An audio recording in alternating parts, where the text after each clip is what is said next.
Hello students, मैं Vinod Kumar Jangid. Vinod chemistry club में आपका स्वागत है।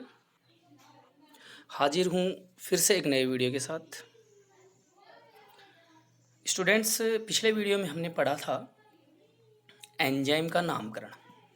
ठीक है, किस प्रकार से एंजाइम का नामकरण करते हैं। तो आधुनिक पद्धति के अनुसार अपन ने पढ़ा था कि एंजाइम जो है जिस भी क्रियाकारक के साथ में क्रिया कर रहा होता है तो उस क्रियाकारक का जो मूल शब्द होता है उस मूल शब्द के पीछे हम एज अनुलग्न लगा देते हैं। ये ऐसी है ना, एज अनुलग्न लगा देते हैं जिससे उसका नामकरण हो जाता है। जैसे हमने पढ़ा था माल्टोज को ग्लूकोज में बदलने वाले एंजाइम का नाम था माल्टेज, है ना। प्रोटीन को एमिनो अम्ल्स में बदलने वाले एंजाइम का नाम था प्रोटीएज।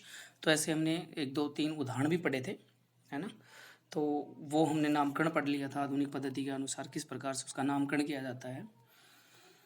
तो अब हम आज पढ़ेंगे एंजाइम की क्रियाविधि, है ना। मैकेनिज्म, क्रियाविधि पढ़ेंगे, एंजाइम की मैकेनिज्म पढ़ेंगे, है ना।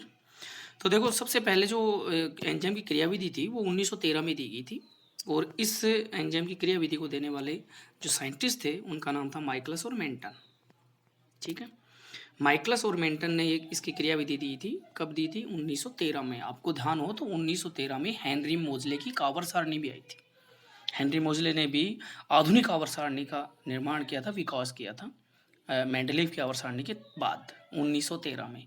तो आप इससे भी याद, इसको रिलेटेड करके याद कर सकते हो क्योंकि आपने ये तो 9वीं में 10वीं में, है ना, 11th में ऐसे पढ़ी है आवर्त सारणी। तो और आवर्त सारणी शायद अब 12th में भी इनऑर्गेनिक केमिस्ट्री में जो P block D block elements हैं तो उनमें बताया जाता है इसके रिलेटेड। तो 1913 में माइकलस और मेंटन ने जो एंजाइम्स हैं उनकी क्रिया विधि दी थी, मैकेनिज्म दी थी, है ना। इनमें क्या होता है कि इन्होंने बताया कि जब एंजाइम्स होता है ना वो क्रियाकारक के साथ में क्रिया करता है ना, तो एक क्रियाकारक एंजाइम का एक संकुल बनाता है ये, यानी एंजाइम क्रियाकारक संकुल, एक लिगेंड बना लेता है, ये एक संकुल बना लेता है जब एंजाइम के साथ में, है ना, जो एंजाइम है उसके साथ में, यानी एंजाइम क्रियाकारक के साथ में क्रिया करता है। तो एंजाइम और क्रियाकारक दोनों क्रिया करते हैं और एंजाइम क्रियाकारक संकुल का निर्माण करते हैं। एंजाइम क्रियाकारक संकुल बनता है ना। तो इसकी क्रियाविधि जो है ना वो किस प्रकार से, मतलब ये एंजाइम जो है वो क्रियाकारक के साथ में क्रिया करता है, फिर संकुल बनाता है, फिर उसके उस संकुल का फिर किस संकुल में परिवर्तन होता है, लास्ट में प्रोडक्ट कैसे बनता है, एंजाइम कैसे अपरिवर्तित रहता है। क्योंकि हमने एंजाइम की डेफिनेशन पढ़ा था और मैंने कहा भी था वहाँ पे कि एंजाइम की जब क्रियाविधि पढ़ेंगे तो हमें पता चलेगा कि एंजाइम बिल्कुल अपरिवर्तित रह रहा है, उसमें कोई परिवर्तन नहीं हो रहा, लेकिन रासायनिक अभिक्रिया के वेग में परिवर्तन करके और क्रियाकारक से उत्पाद का फॉर्मेशन करता है। ठीक है, वो रासायनिक अभिक्रिया जो जैव रासायनिक अभिक्रिया होती है उसको उत्प्रेरित करता है। ठीक, तो इसकी क्रियाविधि जो है वो निम्न पदों में है। तो इसके पद है, पद नंबर फर्स्ट है। सबसे पहले पद में क्या होता है कि एंजाइम जो होता है ना वो सबस्ट्रेट के साथ में, यानी क्रियाकारक के साथ में क्रिया करता है और एक संकुल बनाता है जिसको बोलते हैं एंजाइम क्रियाकारक संकुल। तो हम बात करते हैं यहाँ पहले पद की, और पहले पद में है एंजाइम क्रियाकारक संकुल का निर्माण। एंजाइम क्रियाकारक संकुल का निर्माण कैसे होता है? अभी बोला कि एंजाइम जो है वो किसी भी क्रियाकारक के साथ में क्रिया करेगा। हमने एंजाइम के गुणधर्मों में पढ़ा था कि एंजाइम जो होते हैं क्रिया विशिष्ट होते हैं, पढ़ा था हमने, है ना। अति विशिष्ट या क्रिया विशिष्ट होते हैं क्योंकि वो एक प्रकार की क्रिया को, एक ही प्रकार का एंजाइम जो है ना उत्प्रेरित करता है, दूसरी प्रकार की क्रिया को वो एंजाइम उत्प्रेरित नहीं कर सकता है। जैसे एक एग्जाम्पल भी पढ़ा था पढ़ने शायद उसके लिए, है ना।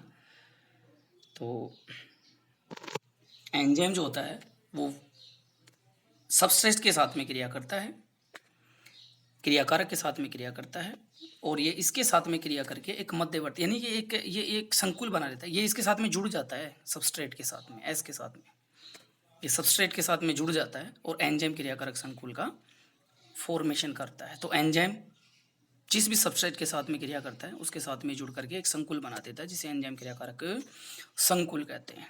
राइट, समझ में आ गया होगा।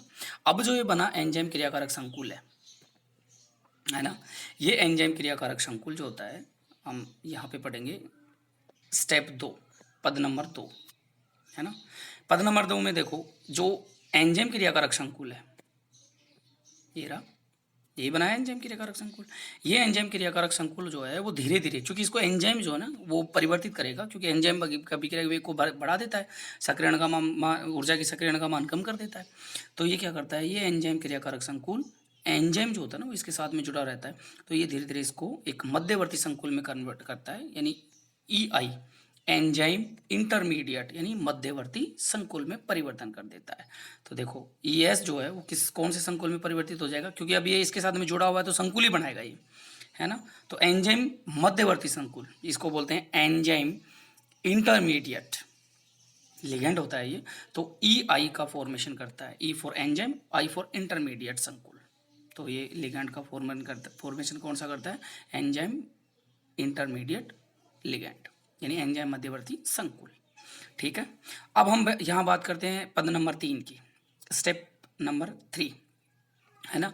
जो ये एंजाइम मध्यवर्ती संकुल बना है, ये एंजाइम मध्यवर्ती संकुल अब फिर ये धीरे धीरे परिवर्तित होगा एक अन्य संकुल में, और वो अन्य संकुल होगा एंजाइम उत्पाद संकुल, एंजाइम प्रोडक्ट लिगेंड, एंजाइम उत्पाद संकुल। देखो ये EI जो है अब ये धीरे धीरे कन्वर्ट हो रहा है किसमें, एंजाइम प्रोडक्ट संकुल में, अर्थात जो इंटरमीडिएट है वो उत्पाद में परिवर्तित हो रहा है, ठीक, लेकिन एक संकुल के रूप में यहाँ पे संकुल बन रहा है। जब तक कि कंप्लीट प्रोडक्ट नहीं बन जाता संकुल रहेगा, जैसे कंप्लीट प्रोडक्ट बनेगा, प्रोडक्ट अलग एंजाइम अलग, लास्ट का पद आ जाएगा वो, है ना। तो एंजाइम मध्यवर्ती संकुल किसमें परिवर्तित हो जाता है धीरे धीरे, एंजाइम उत्पाद संकुल में, एंजाइम प्रोडक्ट लिगेंड में, है ना, ये परिवर्तित हो गया। ये रिएक्शन मैकेनिज्म है इसकी, ध्यान रखें। ठीक, फिर पद नंबर 4, स्टेप 4 है।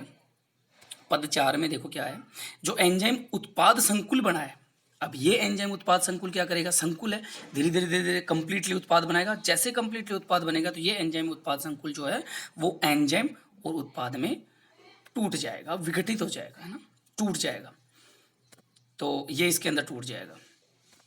तो देखो यहाँ पे एंजाइम उत्पाद बन गया। इसके बाद में देखो अब ये जो एंजाइम है यहाँ से ब्रेक हो जाएगा, ये एंजाइम अलग और ये उत्पाद बन जाएगा। देखो ये रहा, ये एंजाइम, ये उत्पाद, ठीक है। तो एंजाइम उत्पाद संकुल जो है वो किसमें, एंजाइम और उत्पाद में अब घटित हो जाता है, टूट जाता है। तो देखो यहाँ पे ये उत्पाद प्राप्त हो गया, तो प्रोडक्ट तो बनाना था हमने। अब देखो यहाँ पे सबसे मेन बात क्या है कि देखो शुरू में जब हमने पहला पद देखा था, इस पहले पद में एंजाइम E था, ठीक है। जो P में कन्वर्ट हुआ है वो कौन हुआ है, सबस्ट्रेट, जिसके साथ में एंजाइम क्रिया कर रहा है। तो ये सबस्ट्रेट यानी क्रियाकारक जो है वो परिवर्तित हो रहा है लगातार। देखो ये किस में हुआ, I में परिवर्तित हुआ, फिर उसके बाद में किस में परिवर्तित हुआ, P में परिवर्तित, यानी S से I बना, फिर P बना, और लास्ट में ये प्रोडक्ट अलग हो गया, एंजाइम से हट गया। लेकिन एंजाइम जो है वो शुरू में भी E था, और अब जो हटा है एंजाइम ऐसे कैसे, यानी एंजाइम में कोई परिवर्तन नहीं हुआ, कोई परिवर्तन नहीं हुआ। देखो आप, ओके, इसीलिए हमने शुरू में पढ़ा था कि एंजाइम जो होते हैं वो स्वयं अपरिवर्तित हुए बिना, यानी स्वयं परिवर्तित हुए बिना किसी भी जैव रासायनिक क्रिया को उत्प्रेरित कर देते हैं, उसे क्या कहते हैं, एंजाइम कहते हैं। बेरमेकर के अनुसार हमने इस परिभाषा को पढ़ा था, हो गया। तो ये हो गया एंजाइम की रिएक्शन मैकेनिज्म। अब इसमें होता क्या है, देखो एंजाइम जो होते हैं ना वो सामान्यतः जो सक्रियण ऊर्जा होती है ना, जिसके द्वारा वो क्रिया करने में भाग लेती है, ऊर्जा क्रिया करने के लिए आवश्यक होती है, तो सक्रियण ऊर्जा के मान को कम कर देते हैं, परिमाण को कम कर देते हैं। जैसे सक्रियण ऊर्जा के परिमाण कम हो जाएगा ना, तो अभिक्रिया का वेग बढ़ जाएगा, जिससे अभिक्रिया जल्दी संपन्न हो जाएगी। तो एंजाइम ये करते हैं, क्या करते हैं, सक्रियण ऊर्जा के परिमाण को कम कर देते हैं, इससे क्या हो जाएगा, अभिक्रिया का वेग बढ़ जाएगा, है ना। और एंजाइम जो होता है ना, एंजाइम का एक अणु, एंजाइम का केवल एक अणु एक ही प्रकार की अभिक्रिया को उत्प्रेरित करेगा, लेकिन उस अभिक्रिया में कितने अभिकारक हैं, यानी क्रियाकारक हैं, कितने हैं, कितने भी अणु हो सकते हैं, लेकिन वो उत्प्रेरक उन सभी अणुओं को उत्प्रेरित कर देगा। तो एंजाइम का एक अणु जो बहुत अधिक संख्या में क्रियाकारक जो अणु होते हैं उन क्रियाकारक अणुओं को उत्प्रेरित कर सकता है। यानी एक एंजाइम बहुत सारे क्रियाकारक अणुओं को उत्प्रेरित कर सकता है, बहुत सारे क्रियाकारक अणु को उत्प्रेरक, लेकिन एक ही प्रकार की अभिक्रिया का प्रकार तो एक ही होगा, लेकिन अभिकारक अणु, अब देखो उसी प्रकार के अभिक्रिया में कितने प्रकार के अणु, कितने अणु हैं। जैसे स्टार्च का अपन जल अपघटन करते हैं, है ना, स्टार्च का जल अपघटन करते हैं अपन। तो जब स्टार्च का जल अपघटन करते हैं ना, तो स्टार्च के जल अपघटन से हमें माल्टोज प्राप्त होता है, स्टार्च के जल अपघटन से माल्टोज प्राप्त होता है। अब देखो, जब स्टार्च का जल अपघटन करवाया जाता है तो इसका जो जल अपघटन है ये जिस एंजाइम की उपस्थिति में करवाया जाता है, तो यहाँ पे ये नहीं है कि स्टार्च का एक ही अणु लिया जाएगा। यहाँ पे स्टार्च के बहुत सारे अणु हो सकते हैं, कई अणु हो सकते हैं स्टार्च के, बहुत सारे अणु हो सकते हैं मतलब। तो ये एक अणु को भी उत्प्रेरित करेगा स्टार्च के को, और ये बहुत सारे अणुओं को भी उत्प्रेरित करेगा स्टार्च। इसका मतलब है ये, माने बहुत सारी संख्या में अभिकारक अणुओं को उत्प्रेरित कर सकता है। जैसे अभिक्रिया तो वही होगी भाई, स्टार्च जल अपघटन कराएंगे, ठीक है, माल्टोज बनेगा। स्टार्च जल अपघटन कराएंगे, माल्टोज बनेगा, ठीक है। एंजाइम होगा एमाइलेज, ओके, एमाइलेज, ठीक है, एमाइलेज। इसकी उपस्थिति में स्टार्च का क्या करेंगे हम, जल अपघटन, माल्टोज बनेगा। स्टार्च का एक अणु है, दो अणु है या चार अणु है, कितने हैं, और उससे भी ज्यादा हम कितने भी ले सकते हैं, 100 ले सकते हैं, 150 ले सकते हैं, 200 ले सकते हैं, सभी को यही एमाइलेज एंजाइम, जो एक अणु है एमाइलेज एंजाइम का, ये एक ही अणु क्या कर देगा, उनको सबको उत्प्रेरित कर देगा, सबको उत्प्रेरित कर देगा। तो ये है एक अणु बहुत सारे यानी एंजाइम का तो एक अणु और बहुत सारे अभिकारक अणुओं को क्या कर सकता है, उत्प्रेरित कर सकता है। तो ये है मेन बात एंजाइम की क्रियाविधि। तो ये हो गई रिएक्शन मैकेनिज्म ऑफ या मैकेनिज्म ऑफ एंजाइम, है ना, एंजाइम की क्रियाविधि, ठीक है। तो आई होप आपको स्टूडेंट समझ में आ रहा होगा, ठीक है, आई होप समझ में आ रहा होगा। अगर समझ में आ रहा है तो आप लाइक जरूर करें, नहीं आ रहा है तो डिसलाइक करें, कोई दिक्कत नहीं, लेकिन अगर समझ में आ रहा है तो लाइक करें, ठीक है। चैनल को सब्सक्राइब जरूर करें, शेयर करें दोस्तों को ताकि उनको भी इसका लाभ मिले, ठीक है। और बेल आइकन पे क्लिक कर दें और ऑल नोटिफिकेशन पे क्लिक कर दें ताकि जो भी मैं वीडियो डालूं उसकी सूचना आपको तुरंत प्राप्त हो जाए, सबसे पहले प्राप्त हो जाए, ठीक। अब यहाँ पे हम पढ़ेंगे एंजाइम के उपयोग, यूजेज ऑफ एंजाइम। एंजाइम के उपयोग, एंजाइम का क्या उपयोग है, कई बार हम सोचते हैं यार एंजाइम क्या उपयोग होते हैं, क्या यूज होते हैं। तो बायोलॉजी वाले तो अच्छी तरह से जानेंगे क्योंकि एंजाइम वहाँ पे उनके लेसन हो सकता है 11th या 12th में। तो सबसे महत्वपूर्ण बात, सबसे मेन बात होती है कि जो हम भोजन खाते हैं ना, वो जो भोजन हमारा पचता है, न्यूट्रिशन होता है हमारा, वो एंजाइम के द्वारा ही होता है। अगर एंजाइम्स नहीं हो तो हमारा भोजन ही नहीं पचे, है ना, वो उत्प्रेरित करते हैं। तो एंजाइम जो होते हैं वो पाचन क्रिया में बहुत ज़्यादा इंपॉर्टेंट होते हैं, सहायक होते हैं, ठीक है। इसके अलावा एक एंजाइम का नाम है रेनिन, ठीक। ये जो रेनिन एंजाइम होता है ना, ये क्या करता है, दूध को पनीर में कन्वर्ट, यानी कि दूध से पनीर बनाया जाता है ना, तो रेनिन एंजाइम का उपयोग किया जाता है। तो रेनिन एंजाइम क्या करता है, उस दूध को ना फाड़ देता है, जो भी है उसका पानी अलग करके, और उसको ना पनीर में कन्वर्ट कर देता है। तो रेनिन एंजाइम का उपयोग किया जाता है दूध को पनीर में बदलने के लिए या फिर दूध से पनीर बनाने के लिए, इस रेनिन एंजाइम का उपयोग किया जाता है ना। और इसके अलावा चमड़े को मुलायम करने के लिए, अल्कोहल बनाने के लिए भी एंजाइम का उपयोग किया जाता है। देखो अल्कोहल बनाने के लिए किण्वन की क्रिया, तो उसमें एंजाइम्स डाले जाते हैं, तो उसमें जो अंगूर वगैरह जो भी डाली जाती है ना, शर्करा वगैरह, तो उनका रस निकाला जाता है। तो एंजाइम्स की उपस्थिति में चमड़ा जो होता है ना, चमड़ा जैसे पशु मर जाते हैं तो उनकी चमड़ी उतारी जाती है, खाल उतारी जाती है, फिर उसके बाद में जो उनको उतारने वाले होते हैं वो उनको ना, अब वो सुखाते तो कठोर हो जाती है, तो उसको मुलायम करने के लिए भी एंजाइमों का उपयोग ही किया जाता है। तो अल्कोहल बनाने में और चमड़े को मुलायम बनाने में किसका उपयोग किया जाता है, एंजाइम का उपयोग किया जाता है, ध्यान रखें। इसके अलावा ये भी इंपॉर्टेंट है कि एंजाइम का उपयोग जो है ना, रोगों की रोकथाम, देखो दो प्रकार का, एक तो रोगों की रोकथाम, एक तो रोग की रोकथाम होती है और एक होता है उपचार। रोकथाम का मतलब होता है कि जो जीवाणु, जो विषाणु जो हमारे शरीर के अंदर पहुंचते हैं, जीवाणु हमारे शरीर के अंदर, रोगाणु हमारे शरीर के अंदर पहुंचते हैं, तो उन रोगाणु की संख्या में वृद्धि होती है। वृद्धि होती है तो वो इन्फेक्शन बढ़ता है, यानी बीमारी बढ़ती है। अगर उसकी वृद्धि को रोक दिया जाए कि जितनी हो गई, अब उसके बाद में उसकी वृद्धि को कम कर दिया जाए, यानी रोक दिया जाए कि अब नहीं होगी वृद्धि, तो वो इन्फेक्शन उतना ही रहेगा, उसके बाद में धीरे धीरे कम हो जाएगा। तो उसको तो बोलते हैं रोकथाम, रोकना, कि उन जीवाणु की, विषाणु की वृद्धि को या रोगाणु की वृद्धि को रोकना, उसको तो बोलते हैं रोकथाम। एक होता है उपचार। उपचार का मतलब होता है कि हमारे शरीर में जैसे विषाणु या रोगाणु चले गए, सपोज दैट, तो वो चले गए, तो उन विषाणु के लिए ऐसी वैक्सीन या ऐसी दवा यूज की जाती है कि वो विषाणु वहाँ शरीर में उस दवा, उस वैक्सीन के द्वारा या उस इंजेक्शन के द्वारा मर जाते हैं, या वो वहाँ से बाहर भाग जाते हैं, या फिर नष्ट हो जाते हैं, मर जाते हैं, मोस्टली मर जाते हैं। तो उसके बाद में वो वहाँ पे मरी जाएँगे, तो उसके बाद में होंगे भी नहीं, और वो क्या करती है फिर, उसके बाद में वहाँ पे एक इम्यूनिटी पावर क्रिएट कर देती है, और उस इम्यूनिटी पावर के कारण हमारा शरीर जो होता है ना, वापस से उन जीवाणु के द्वारा संक्रमित नहीं होता है। तो ये है उपचार। तो एंजाइम जो होते हैं ना, वो रोगों की रोकथाम भी करते हैं और उपचार भी, दोनों कामों में यूज़ होते हैं। रोकथाम और उपचार दोनों में यूज़ होते हैं, ठीक है? जैसे कि एग्ज़ाम्पल के लिए एक है स्ट्रेप्टोकाइनेज, एक एंजाइम का नाम है स्ट्रेप्टोकाइनेज, ठीक है? ये स्ट्रेप्टोकाइनेज क्या करता है, ये हृदय जो रोग होता है ना, उनके उपचार में काम आता है, यानी उपचार करता है हृदय रोगों का, रोकथाम नहीं, उपचार करता है, यानी कि हृदय संबंधी जो भी रोग होता है ना, ये एंजाइम क्या करता है, उन रोगाणु या जीवाणु जो होते हैं ना, उनको नष्ट कर देता है। तो उपचार में काम आता है कि दोबारा वो एक इम्यूनिटी पावर बन जाता है, वहाँ पे एक प्रतिरक्षी बन जाता है, और उसके बाद में वो वहाँ पे वो रोगाणु जो है ना, रोग नहीं कर सकते हैं। इसलिए हृदय रोगों में ये है स्ट्रेप्टोकाइनेज एंजाइम का उपयोग किया जाता है, ठीक है?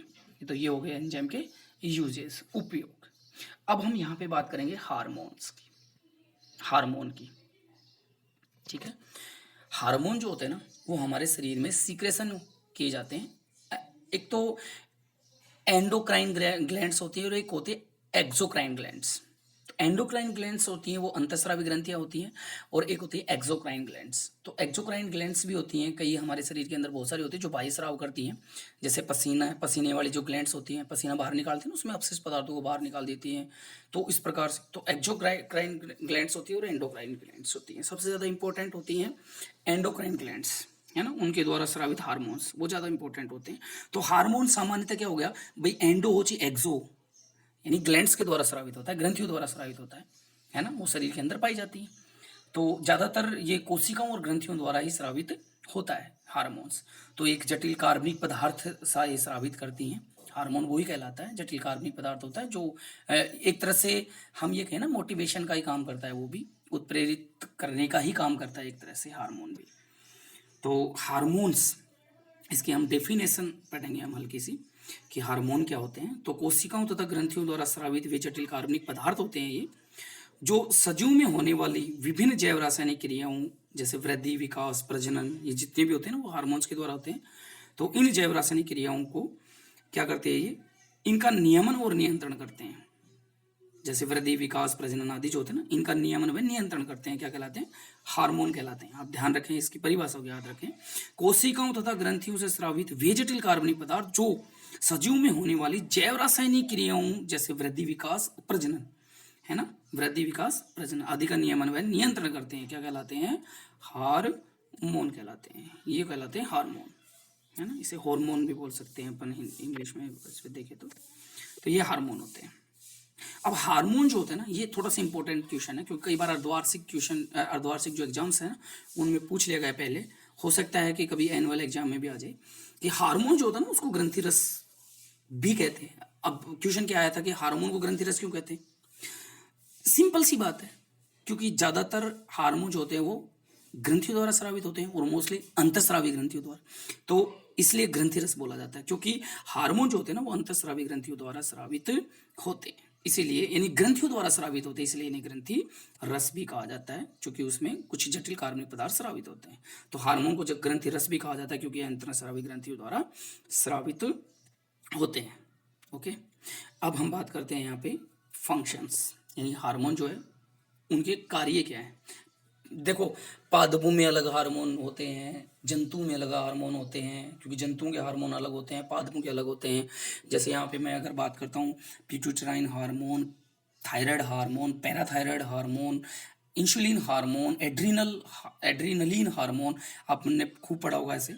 तो ये सारे जंतुओं के हार्मोन हैं, लेकिन आपने पादपों में ऐसे नहीं पढ़े होंगे। पादपों में आपने पढ़ा होगा कि जैसे ऑक्सिन हार्मोन है ना, जैसे आपने टॉप में पाया जाता है ऑक्सिन हार्मोन है, जिब्रेलिन हार्मोन है, ऐसे हार्मोन को, एब्सिसिक अम्ल वाला जो हार्मोन है, तो ये वाले हार्मोन्स आपने पादपों में पढ़े होंगे। तो पादपों और जंतुओं के हार्मोन जो होते हैं वो अलग अलग होते हैं, और पादपों में और जंतुओं में जो हार्मोन स्रावित होते हैं वो जंतुओं में अलग काम करते हैं, पादपों में अपने हिसाब से अलग काम करते हैं। तो यहाँ पे हम फंक्शंस पढ़ेंगे कि पादपों में जो स्रावित हार्मोन होते हैं वो क्या काम करते हैं, और जंतुओं में स्रावित हार्मोन होते हैं वो क्या काम करते हैं। तो यहाँ पे हम सबसे पहले हम कार्य में पढ़ेंगे पादप हार्मोन की, है ना। तो जो पौधों में पाए जाने वाले हार्मोन होते हैं, अरे पौधों के द्वारा स्रावित, ये पौधों की कोशिकाओं द्वारा स्रावित जो हार्मोन होते हैं वो पादप हार्मोन कहलाते हैं। सिंपल सी बात है भाई, पौधों में जो पाए जाने वाले हार्मोन होते हैं वो क्या कहलाते हैं? पादप हार्मोन कहलाते हैं। ठीक है, तो ये पादप हार्मोन क्या करते हैं? ये पौधों की वृद्धि, विकास, कलिका का निर्माण, कलिका का मतलब होता है कि छोटी सी एक अंकुरित होकर के फिर वो टहनी सी बनती है, हाँ, कलिका का निर्माण, है ना। कोशिका विभाजन, साइटोप्लाज्म को तो पादपों में भी होता है, कोशिका विभाजन जंतु में भी होता है। क्योंकि देखो एक छोटा सा पौधा होता है, बड़ा होता है, बड़ा होता है कि का मतलब क्या है? कोशिका विभाजन होता है, सेल डिवीजन होता है, कोशिकाएं 2 से 4, 4 से 6, 8, 10, 12 जो भी है, इस प्रकार से विभाजन होता रहता है और वो कोशिकाएं विभाजित होकर के और वो पादप की वृद्धि करती हैं। तो इसलिए कोशिका का विभाजन जो होता है वो भी हार्मोन्स ही करते हैं, है ना, वही उनको उत्प्रेरित करते हैं। इसके अलावा बीजों का अंकुरण, अपन बीज बोते हैं उसका अंकुरण होता है हार्मोन्स की वजह से, है ना। फलों के निर्माण, यानी कि जो फल होते हैं उनका निर्माण हार्मोन्स की वजह से, अगर हार्मोन की कमी हो तो फलों का निर्माण नहीं हो। अपस्थानिक जड़ों की वृद्धि, अपस्थानिक जड़ें, क्योंकि जड़ें दो प्रकार की होती है ना, एक तो अपस्थानिक होती है, एक मूसला जड़ें होती हैं। तो अपस्थानिक जड़ें होती हैं ना, उनकी वृद्धि हार्मोन्स के द्वारा होती है ना। जो अपरिपक्व फल होते हैं, जैसे मान लो कच्चे फल होते हैं, या फिर जो अपरिपक्व पत्तियां होती है, कच्ची पत्तियां होती है छोटी छोटी, तो अपरिपक्व फल और पत्तियों को अगर झड़ने से रोकता है कोई, तो वो कौन रोकता है? हार्मोन रोकता है। गिरने से रोकता है, हार्मोन रोकता है ना। तो अपरिपक्व फल और पत्तियों को गिरने से भी कौन रोकता है? हार्मोन रोकता है। क्योंकि वो कच्चे फल अगर पत्तियां गिर जाएंगी तो फिर वो पत्तियां विकसित नहीं हो पाएंगी, वहां पे कुछ और नहीं होगा ना। और पत्तियां तो मोस्टली करती हैं भोजन का कार्य जो पौधों को प्राप्त होता है। तो इस प्रकार से क्या है, ये हार्मोन्स यानी पादप हार्मोन्स के कार्य होते हैं। तो ये सभी जो कार्य होते हैं ना, इनके जैविक क्रियाओं के नियंत्रण में भी सहायक होते हैं। तो पौधों की विभिन्न जैविक क्रियाओं के नियंत्रण में ये सहायक होते हैं। कौन? हार्मोन्स। हम बात करते हैं अब जंतु हार्मोन की। अब जंतुओं के अंदर जो स्रावित ग्रंथियों द्वारा या फिर कोशिकाओं द्वारा स्रावित जो भी अ, होते हैं वो हार्मोन्स कहलाते हैं। तो जंतु में मोस्टली क्या होता है भाई? क्या तो एक्जोक्राइन होता है या फिर एंडोक्राइन होता है। दो प्रकार के होते हैं हार्मोन्स, तो ज्यादातर एंडोक्राइंस की बात करते हैं हम। तो जंतुओं के अंदर अंतःस्रावी ग्रंथियों द्वारा जो स्रावित हार्मोन होते हैं ये एंडोक्राइन हार्मोन्स कहलाते हैं, अंतःस्रावी हार्मोन कहलाते हैं। तो अंतःस्रावी ग्रंथियों द्वारा ज्यादातर ये स्रावित होते हैं। तो इनका स्राव जो होता है जंतुओं में वो अंतःस्रावी ग्रंथियों द्वारा होता है। ठीक, ये जो हार्मोन होते हैं ना, अब देखो जो अंतःस्रावी ग्रंथियों द्वारा स्रावित हार्मोन होते हैं ना, वो नलिका विहीन होते हैं, यानी डायरेक्ट रक्त के अंदर ये त्याग दिए जाते हैं। इन हार्मोन्स के सीक्रेशन में कोई नलिकाएं नहीं होती है। जैसे नलिका एक होती है, जैसे रक्त बहता है धमनी और शिराओं के अंदर नलिकाएं होती हैं, वो नलिकाओं में बहता है। ऐसे थोड़ी कि पूरे शरीर में खुला ही बह रहा है, कोई नलिका नहीं है, ऐसे नहीं बहता है। रक्त हमेशा नलिकाओं में बहता है। धमनी और शिराएं दो दो प्रकार की नलिकाएं होती हैं।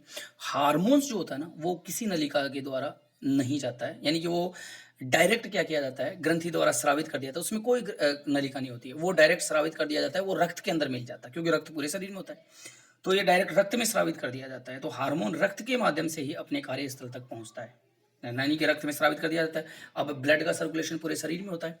अब पूरे शरीर में ब्लड का सर्कुलेशन होगा तो सीधी सी बात है हार्मोन उसके अंदर आ गया। अब जहां जहां ब्लड जाएगा तो ये वहां पे जाएगा। अब हार्मोन जो है ना पर्टिकुलर जगह पे जाता है, पर्टिकुलर ही काम करता है, क्योंकि क्रिया विशिष्ट बोला था शुरू में। इसलिए ये अपने स्थान तक, जहां गंतव्य स्थान जहां तक इसको पहुंचना होता है, कार्यस्थल होता है इसका, उस कार्यस्थल तक ये पहुंच करके शरीर की विभिन्न क्रियाओं जैसे जैविक वृद्धि, विकास, प्रजनन जो भी होता है ना आदि का संचालन और नियमन तथा नियंत्रण करता है। क्या करता है? इंपॉर्टेंट है ये लाइन, ध्यान रखना, क्योंकि कई बार पूछा जाता है कि हार्मोन को रासायनिक दूत क्यों कहते हैं। रासायनिक दूत इसलिए कहते हैं क्योंकि हार्मोन जो होता है ना वो मतलब रक्त के माध्यम से अंतःस्रावी ग्रंथियों द्वारा स्रावित किया जाता है, और ये रक्त के माध्यम से अपने कार्यस्थल तक पहुंच करके शरीर की विभिन्न क्रियाओं जैसे वृद्धि, विकास, प्रजनन आदि का संचालन और नियमन तथा नियंत्रण करता है। इसीलिए इसे क्या कहते हैं? रासायनिक दूत भी कहते हैं, है ना। यानी ये किसी नलिका के द्वारा नहीं, ये केवल वहां से त्याग दिया जाता है, रक्त के माध्यम से अपने कार्यस्थल तक पहुंचता है।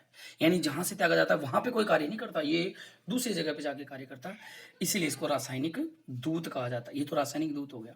कई बार क्या होता है कि जो जैसे ना पहले राजा महाराजा हुआ करते थे, वो उनकी सूचनाएं जो होती हैं वो पत्र के माध्यम से एक दूसरे राज्य में ले जाते थे, फिर वहां से सूचना लाते थे। तो वैसा काम है इसका कि रक्त के माध्यम से अंतःस्रावी ग्रंथि द्वारा स्रावित होगा, रक्त के माध्यम से कार्यस्थल तक पहुंचेगा और अपना कार्य करेगा। इसीलिए इसको रासायनिक दूत कहते हैं। ये थोड़ा इंपॉर्टेंट है, इस लाइन को याद रखना, है ना, कि हार्मोन को रासायनिक दूत क्यों कहते हैं।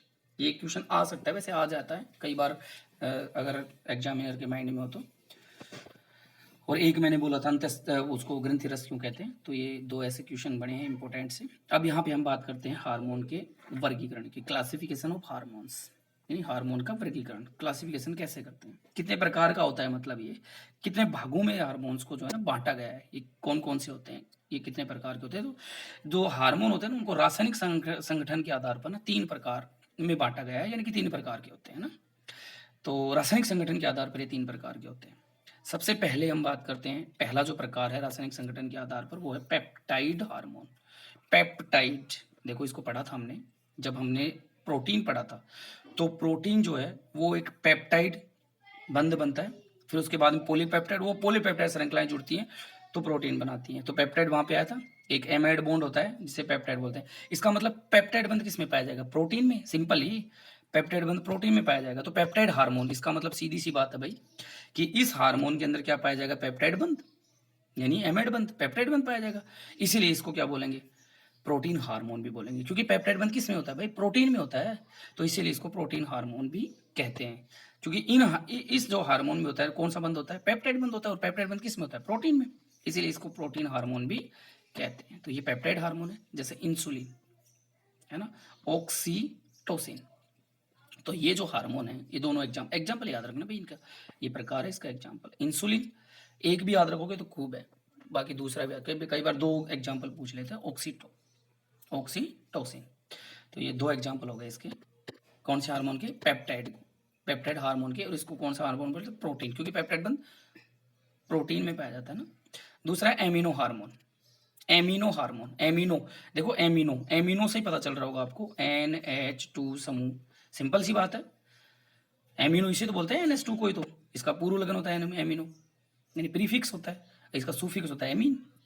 तो एमिनो हार्मोन का मतलब होता है कि वे हार्मोन जिनमें NH2 समूह उपस्थित होता है, इसलिए इसको हम एमिनो हार्मोन बोलते हैं। तो इनमें कौन सा समूह पाया जाता है, सिंपल बात है, NH2 समूह, यानी एमिनो समूह पाया जाता है, इसलिए इसे एमिनो हार्मोन कहते हैं, है ना। इसमें एमिनो NH2 समूह पाया जाता है, और ये क्षारीयता होती है इसकी थोड़ी NH2 समूह की, जल में विलय भी होता है। ये एमिनो हार्मोन जो होता है ना, जल में विलय होता है, जैसे एड्रीनलिन, इसमें NH2 समूह होता है, थायरोक्सिन, इसमें एमिनो समूह होता है। तो ये एड्रीनलिन और थाइमिन जो होते हैं, सॉरी थायरोक्सिन, ये एमिनो समूह वाले हैं, यानी एमिनो हार्मोन्स हैं, ठीक। जो यानी जिनमें NH2 समूह पाया जाएगा, एमिनो हार्मोन, एड्रीनलिन और थायरोक्सिन, थायराइड ग्रंथि द्वारा, एड्रिनल ग्रंथि द्वारा, ठीक है। तीसरे नंबर का जो हार्मोन है उसको बोलते हैं स्टीरॉयड हार्मोन।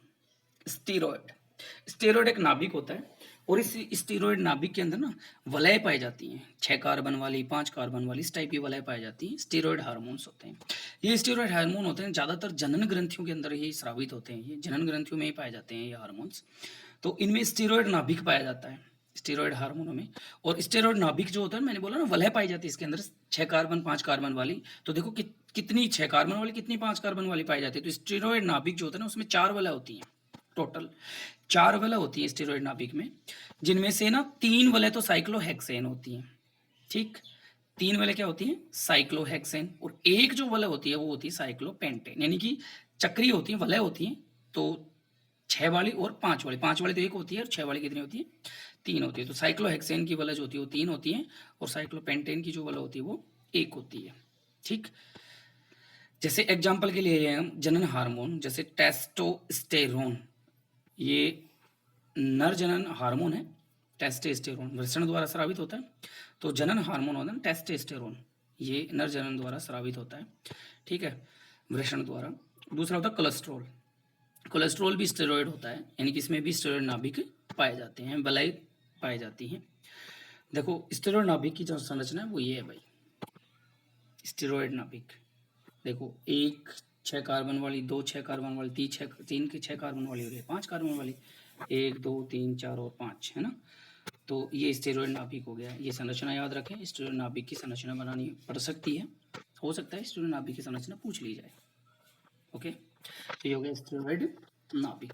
अब हम बात करते हैं हार्मोन्स के जैविक कार्यों की, कि हार्मोन जो होता है वो सजीवों के शरीर में क्या कार्य करता है, इसके जैविक कार्य क्या है। तो हार्मोन्स के जैविक कार्यों की बात करते हैं अपन, चलो स्टार्ट करते हैं हार्मोन्स के जैविक कार्य। देखो वैसे देखें तो हार्मोन जो होता है ना, वो प्रत्येक हार्मोन एक विशिष्ट ग्रंथि द्वारा स्रावित होता है, क्योंकि हमें पता है जैसे पीयूष ग्रंथि, थायराइड ग्रंथि, ये एक विशिष्ट ग्रंथि होती है और उसके द्वारा एक विशेष हार्मोन स्रावित होता है, तो विशिष्ट ग्रंथियों द्वारा स्रावित होता है ना। तथा ये क्या करता है कि विशेष प्रकार के जैविक कार्य को, यानी विशिष्ट जैविक कार्य को ये संपन्न करता है, यानी कि हार्मोन जो होता है ना विशिष्ट जैविक ग्रंथि द्वारा स्रावित होता है और विशिष्ट जैविक कार्य को ये क्या करता है, संपन्न करता है। जैसे देखो, अब आप एग्जाम्पल लेते हैं अपन कि थायराइड जो ग्रंथि से स्रावित हार्मोन जो होता है ना, थायरोक्सिन, थायराइड ग्रंथि से स्रावित थायरोक्सिन हार्मोन जो होता है ना, इस थायरोक्सिन हार्मोन की संरचना में आयोडीन होती है भाई, आई, है ना। थायरोक्सिन हार्मोन की संरचना जो होती है ना, इस संरचना में आयोडीन होती है, आयोडीन पाई जाती है। इसका मतलब थायरोक्सिन हार्मोन जो है वो शरीर में आयोडीन की मात्रा को नियंत्रित करता है, होता है कि नहीं होता है। तो अतः आयोडीन की मात्रा को ये नियंत्रित करता है, ये नियंत्रण का काम करता है, नियंत्रित करता है। कौन? थायरोक्सिन हार्मोन, है ना। अब देखो यहाँ से एक क्वेश्चन भी आया था 2019 में, आगे बताएंगे आप लोगों को। अभी देखो इनके कुछ हम हार्म ग्रंथि पढ़ेंगे, ग्रंथि से स्रावित हार्मोन पढ़ेंगे, क्योंकि इस टाइप का क्वेश्चन आ चुका है एक बार, हो सकता है कि फिर से आ सकता है। और उनके कुछ जो कार्य हैं कि वो क्या कार्य करते हैं, शॉर्ट में पढ़ेंगे अपन इसको, बिल्कुल नोट्स टाइप में, जहां से मतलब क्वेश्चन बन सकता है ऐसा, क्योंकि 2019 में बना है वो क्वेश्चन अपन यहाँ पे पढ़ेंगे 2019 में क्या क्वेश्चन बना था उसके अकॉर्डिंग। तो देखो सबसे पहले हार्मोन है, फिर उससे स्रावित कौन कौन से हार्मोन होते हैं, मतलब इससे मेन हार्मोन कौन सा स्रावित होता है उसकी बात करते हैं अपन, फिर उसके जैविक कार्य क्या होते हैं, है ना। तो उसके जैविक कार्य की बात करेंगे। तो सबसे पहले हम बात करते हैं पीयूष ग्रंथि, है ना। अब देखो मैंने यहाँ पे ब्रैकेट में 1 1 4 2 ऐसे कुछ लिखा हुआ है ना, तो इसका मतलब है कि अगर ऐसा भी क्वेश्चन पूछा जाए तो पीयूष ग्रंथि, क्योंकि हमारे शरीर में एक ही होती है ना, एक का मतलब शरीर में एक ही ग्रंथि, पीयूष ग्रंथि एक ही होती है, इसकी संख्या एक ही होती है ना, तो इसकी संख्या एक होती है, तो पीयूष ग्रंथि इसकी संख्या एक होती है शरीर में, है ना। इसके द्वारा एक हार्मोन होता है, वृद्धि हार्मोन होता है, पिट्यूटराइन हार्मोन, मुख्यतः तो वही होता है। इसके अंदर 2-3 हार्मोन होते हैं, लेकिन एक मुख्य होता है पिट्यूटराइन हार्मोन, ये वृद्धि हार्मोन होता है, तो ये शरीर की वृद्धि को उत्प्रेरित करता है, ठीक है। दूसरी बात करते हैं हम थायराइड ग्रंथि, ठीक। थायराइड ग्रंथि द्वारा एक हार्मोन स्रावित होता है जिसका नाम है थायरोक्सिन हार्मोन, और ये उपापचय क्रियाओं को नियंत्रित करता है, यानी आयोडीन की मात्रा को नियंत्रित करता है, और ये उपापचय क्रिया द्वारा होता है आयोडीन की मात्रा नियंत्रित, क्योंकि ये उसी के अंदर होते हैं ज्यादातर, ठीक। ये आया है 2019 में, और क्वेश्चन क्या पूछा गया है कि थायराइड ग्रंथि द्वारा कौन सा हार्मोन स्रावित होता है, थायरोक्सिन हार्मोन, केवल इतना सा लिखना था, है ना। 1 नंबर का क्वेश्चन आया था ये 2019 में, 1 से 10 13 तक में क्वेश्चन में मिलेंगे, ठीक। ये 2019 में आया था, इसीलिए मैंने ये पूरे लिख दिए हैं आपको 9-10, ताकि इनसे संबंधित कोई भी पूछा जाए तो वो बता दी जाए, है ना। ये उपापचय को नियंत्रित करता है। तीसरा है पैराथायराइड ग्रंथि, पैराथायराइड ग्रंथि द्वारा पैराथार्मोन हार्मोन स्रावित होता है, और पैराथार्मोन हार्मोन क्या करता है, कैल्शियम जो होता है ना उसका अंतर्ग्रहण करता है, यानी कैल्शियम, हमारे शरीर में जो कैल्शियम होता है ना उसका अंतर्ग्रहण कर लेता है, उसको अब्जॉर्व कर लेता है ना। फिर इसके बाद में आती है नंबर 4 पे एड्रीनल ग्रंथि, एड्रीनल ग्रंथि, इस एड्रीनल ग्रंथि द्वारा एक हार्मोन स्रावित होता है जिसका नाम है एड्रीनलिन हार्मोन, और इस हार्मोन को करो या मरो हार्मोन भी कहा जाता है, करो या मरो, क्योंकि ये आपातकालीन जो परिस्थितियां होती है ना उसके अंदर ये सहयोग करता है, उसमें ताकत देता है, ऊर्जा देता है, ठीक। तो इसका जो कार्य होता है वो रक्तचाप, हृदय की गति जो होती है उसके ऊपर नियंत्रण करना होता है, इसका काम रक्तचाप और हृदय की गति पर नियंत्रण करना, ठीक। और 5वें नंबर पे अग्नाशय ग्रंथि, ये भी एक होती है। एड्रिनल ग्रंथि 2 होती हैं, वृक्क जो होते हैं ना हमारे किडनी, उनके ऊपर 2 पाई जाती हैं, 2 ही होती हैं वृक्क, इसलिए उसके ऊपर पाई जाती है, तो इसलिए 2 होती हैं ये संख्या में। और पैराथायराइड ग्रंथि होती है ना, थायराइड के ऊपर होती है, थायराइड जो होती है ना उसके ऊपर 4 ग्लैंड्स होती हैं, ये छोटी छोटी, तो ये देख लेना, इस ब्रैकेट्स का मतलब है ये हमारे शरीर में कितनी संख्या में होती हैं ग्लैंड्स, है ना, तो वो इसके अंदर ब्रैकेट में मैंने लिख रखा है शॉर्ट में। अग्नाशय ग्रंथि की बात करें तो अग्नाशय ग्रंथि द्वारा एक हार्मोन स्रावित होता है जिसका नाम है इंसुलिन हार्मोन, ये भी एक ही होती है हमारे शरीर के अंदर। लैंगर द्वीप की कोशिकाएं होती हैं, उन लैंगर द्वीप की अल्फा, जो लैंगर द्वीप की कोशिकाएं होती हैं, बीटा भी होती हैं, तो इन अल्फा बीटा जो लैंगर द्वीप की कोशिकाएं होती हैं ना, सिंपली आप याद रखो लैंगर द्वीप की कोशिकाएं होती हैं, उनके द्वारा एक स्रावित होता है हार्मोन इंसुलिन, और ये इंसुलिन हार्मोन होता है ना वो हमारे शरीर में ग्लूकोज जो रक्त होता है ना उसमें ग्लूकोज की मात्रा को नियंत्रित करता है। अगर ग्लूकोज की मात्रा बढ़ जाती है तो एक रोग होता है इसकी कमी से, उसको बोलते हैं मधुमेह रोग, है ना, डायबिटीज, शुगर, वो रोग हो जाता है। नंबर 6 पे बात करते हैं वृषण, टेस्टिस। वृषण जो होते हैं वो नर में होते हैं भाई, है ना, और नर में 2 वृषण होते हैं, वृषण जो होते हैं शरीर से बाहर होते हैं, और 2 होते हैं, संख्या में 2 होते हैं वृषण, और ये वृषण जो होते हैं ना वो एक नरजनन ग्रंथि है वृषण, इसके द्वारा टेस्टोस्टेरोन हार्मोन स्रावित होता है। और ये टेस्टोस्टेरोन हार्मोन क्या करता है, पुरुषों के जो गौण लैंगिक लक्षण बोलते हैं ना, द्वितीयक लैंगिक लक्षण बोलते हैं, गौण लैंगिक लक्षण या द्वितीयक लैंगिक लक्षण, इन लक्षणों का क्या करता है, ये नियंत्रण करता है। तो गौण लैंगिक लक्षणों का नियंत्रण करता है। दाढ़ी मूंछ का आना, है ना, आवाज का भारी होना, ये सारे गौण लैंगिक लक्षण होते हैं पुरुषों में, तो इनका नियंत्रण कौन करता है, टेस्टोस्टेरोन करता है ना। बाकी ये सीमन का फॉर्मेशन करने में भी सहायक होता है। इसके बाद में अंडाशय ग्रंथि, ओवरी, ये जो होती है ना, ये मादा के अंदर होती है, और ये मादा के अंदर दो होती है। मादा के अंदर क्या होती है, दो होती है। अंडाशय दो होते हैं, एक राइट साइड और लेफ्ट साइड, दोनों साइड होती है, गर्भाशय के दोनों साइड, है ना, अंडाशय होता है। ये अंडाशय जो होती है, ये मादा जनन ग्रंथि होती है, और इसके द्वारा दो हार्मोन स्रावित होते हैं, एक तो होता है एस्ट्रोजन और दूसरा होता है प्रोजेस्टेरोन। एस्ट्रोजन, प्रोजेस्टेरोन, ठीक, ये दो प्रकार के हार्मोन स्रावित होते हैं, एस्ट्रोजन और प्रोजेस्टेरोन। दोनों जो हैं वो कार्य करते हैं गर्भ धारण के, जो गर्भाशय होता है ना, उसको धारण करने के लिए प्रेरित करना, ये काम करते हैं, और अंडाशय की जो क्रियाशीलता होती है उसको नियंत्रित करना, इन दोनों का ही कार्य होता है ना। तो ये हो गया अंडाशय। ओवरी, ये मादा में होती है, दो, नर में नहीं होती, मादा में होती है केवल। इनमें एस्ट्रोजन और प्रोजेस्टेरोन दो हार्मोन स्रावित होते हैं ना। 8वें नंबर पे है अपरा, इसे प्लेसेंटा बोलते हैं अपन, है ना। जब बच्चा पैदा होता है तो उसके साथ में एक नाल जुड़ी होती है नाभि से, है ना, एक वो जुड़ी होती है, उसे अपरा नाल बोलते हैं, अपरा।